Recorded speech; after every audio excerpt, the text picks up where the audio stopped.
Friends, তো আজ না আমি রান্নার কোনো ভিডিও তোমাদের সাথে শেয়ার করছি না। আজ কিছু প্রকৃতির কিছু ভিডিও বা কিছু কথা তোমাদের সাথে আমি শেয়ার করছি।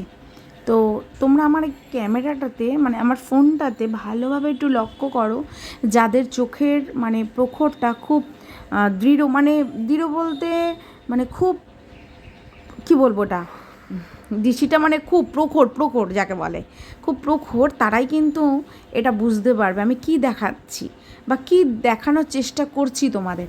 দেখো ভালোভাবে, দাঁড়াও আমি সবুজ গাছপালার দিকে নিই, তাহলে তোমরা ওটা ভালোভাবে হয়তো দেখতে পারবে। দেখো প্রচুর পরিমাণে ফড়িং উড়ে বেড়াচ্ছে, প্রচুর প্রচুর।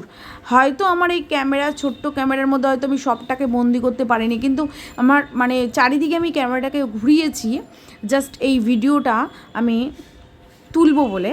তো দেখো এত পরিমাণে ফড়িং উড়ে বেড়াচ্ছিল, আর মেঘটা না ভীষণ কালো হয়েছিল, যেই কারণে আমার ক্যামেরাটা ভালোভাবে তোমরা হয়তো দেখতে পারছো না।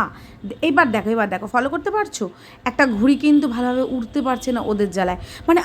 আমার দৃষ্টি যতটুকুনো যায়, যত দূর দূর গেছে তত দূর দূর জায়গাতেই আমি দেখেছি এই ফড়িংগুলো উড়ে বেরিয়েছে।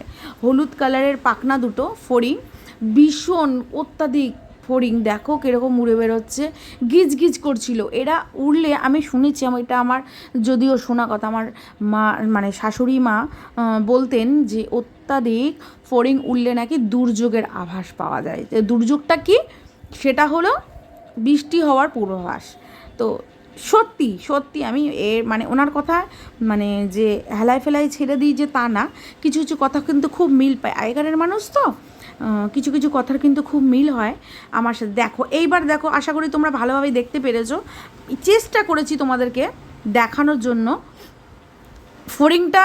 এই ভিডিওটা আমি যেদিন করেছিলাম আমার ছাদের উপর থেকে, তখন বাজে যথাসম্ভব 4টে কি 4:45 এরকম হবে, তো টাইম হবে। আর মেঘটা যদি পুরো নীল আকাশের ছাওয়া থাকতো, তাহলে তোমরা না ভালোভাবে দেখতে পারতে, কারণ সেই সময় ওরা ওড়ে না, ওরা ওড়েই হচ্ছে এই দুর্যোগের সময়টাইতেই ওড়ে। আর তারপরের দিনকেই ঝপঝপিয়ে বৃষ্টি নামলো, তারপরেই তো আমাদের এলাকায় জলমগ্ন ডুবে গেল। আর আমি যে এলাকায় থাকি, যে জায়গাটায় বাস করি, সেই জায়গাটায় পুরোই জলে মগ্ন হয়ে থাকে।